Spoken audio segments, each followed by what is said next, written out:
This is Optimal Health Daily, episode 1021. Everything is easier if you're connected, by Kate Galliett of the Unbreakablebody.com. And I'm Dr. Neil Malik, reading you some of the most popular health and fitness blogs out there, with permission from the websites, of course. If you want to see pictures of us hosts of the Optimal shows, plus quotes, behind the scenes stuff, and more, come follow us on Instagram. You can find us at Old Podcast. We'd love to see you there.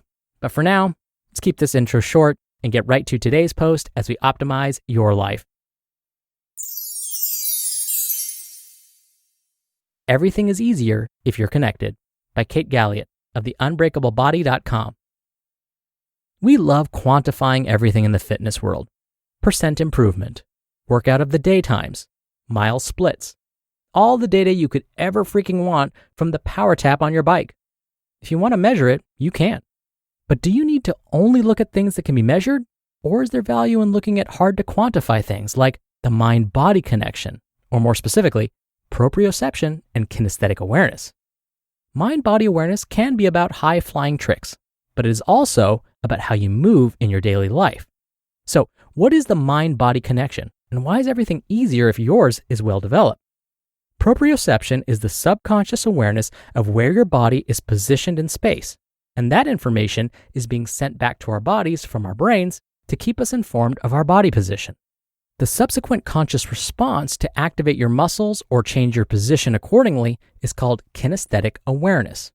From the pros over at Athletes Performance, quote, "Kinesthetic awareness is a conscious effort to react to the situation, while proprioception is an unconscious or subconscious process," end quote. If you combine proprioception with strong kinesthetic awareness, you've got a rock-solid mind-body connection. However, this doesn't mean that you should hang out on BOSU balls or wobble boards to develop a strong mind-body connection.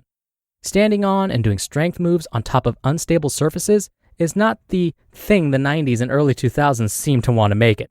In fact, unstable surface training is one of the big, we know better now things to come through the fitness training world in the last few years. From an article that covers industry leader Eric Cressy's research on unstable surface training, the study found that performing half of the exercises in a training program on a BOSU ball not only didn't offer a group of Division II soccer players any fitness advantage in terms of speed or agility, it actually decreased their jumping ability. The new findings back up research first done by Eric Cressy, president of Cressy Performance in Hudson, Massachusetts, and the author of The Truth About Unstable Surface Training.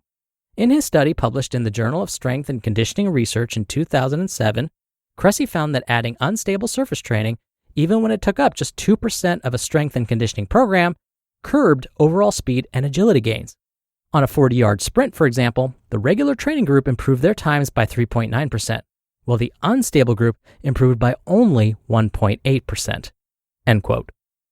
There is some benefit to unstable surface training if you're recovering from an already existing injury. For example, a foam pad under your foot as you do lower body exercises like squats can help you rehab an ankle injury, because in that case, there was damage done to the nerves and fascia around the injury site. And this proprioceptively rich environment can help reestablish the connection of those nerves from the ankle to the glutes and up to the brain. However, even in ankle rehab settings, you should be on a stable surface first and show proficiency there before moving to a foam pad. Okay, so if not unstable surface training, what the heck are we talking about here? The main tool I use to develop proprioception is experience. I put individuals in the position to have to respond and think and feel while in a controlled environment like the gym. When it comes time to perform in real life, their body has a strong sense of interconnectedness from which to draw stability, strength, and power. Seeing that strong sense of body awareness and control develop in my clients is one of my favorite things to see in this whole world. I use a combination of the following in my coaching. 1. Controlled isolation type exercises. These are exercises where very little else is going on in the body, so that all focus can go into feeling the muscle that we're strengthening. A great example of this is the clamshell. 2. Exercises that require the client to actively recruit a certain muscle, and in which there is potential to use the incorrect muscle or joint to do the movement. Part of kinesthetic awareness is the ability to control the amount, type, and location of muscle contractions you want to have. For example, when we're in a controlled environment like the gym, we can teach the brain how to fire the lats and serratus correctly so that when you need them in life and sports, you fire them intuitively without a thought. A great example of this is the scaption push-up. It's actually pretty funny how often I'll show the movement, verbally tell them not to use their elbows, then they try it, and the first thing they do is use their elbows. And that's because they don't have the kinesthetic awareness to see what I did and know to use their lats and serratus rather than bend their elbows. 3. Heavy strength exercises that require the entire kinetic chain of muscles to work together, thereby increasing the overall power of the muscular contractions that go into pushing, pulling, pedaling, etc. Deadlifts, squats, lunges, overhead presses in the 1 to 3 rep range are just a few great examples of this, as they require massive neurological linking and are an excellent way to learn to control force production within the body.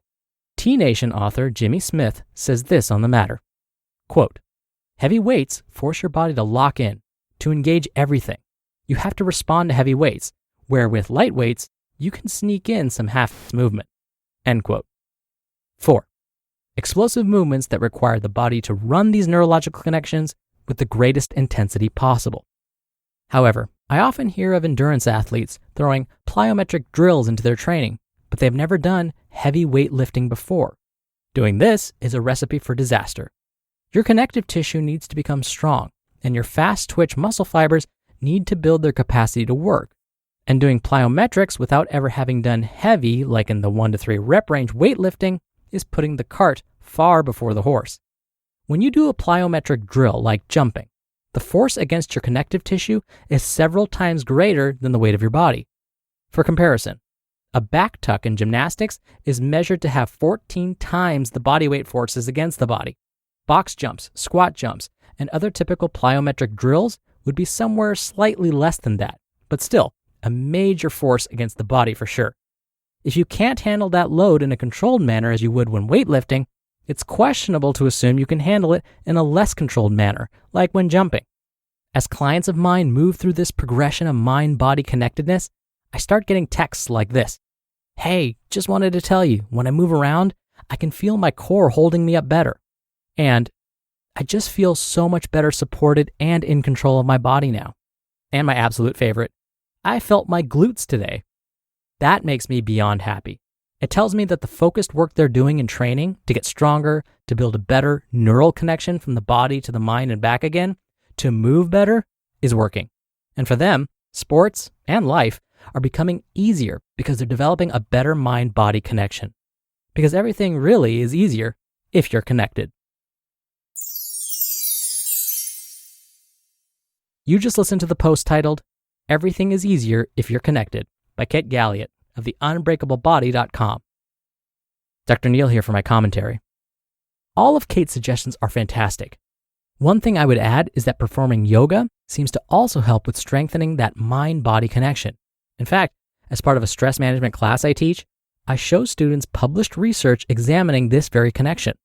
Researchers have repeatedly found that those that perform yoga regularly seem to have improved proprioception. Remember that subconscious awareness of where your body is positioned in space. We're also learning that those that perform yoga may have more left-sided brain activity, which can result in more positive emotional states. In fact, the US military and the National Institutes of Health have acknowledged that yoga may be an effective complementary therapy for anxiety and post-traumatic stress disorder, or PTSD. Now, I keep saying those that perform yoga regularly. How is regularly actually defined? Okay, well, the studies vary quite a bit here, but the sweet spot seems to lie somewhere between 2 up to 10 one-hour sessions per week. And you've got to do that consistently for at least 10 weeks, if not longer. So again, 2 up to 10 one-hour sessions per week. So if you did, let's say, yoga on Saturday and Sunday for an hour each, you would be meeting the minimum requirement. But again, you've got to do that for at least 10 weeks consistently. Oh, and a nice side effect of doing yoga is that you may find your flexibility improves as well. All right, that'll do it from me for today. I'll be back here tomorrow for our usual Friday Q&A, so stay tuned for that, where your optimal life awaits.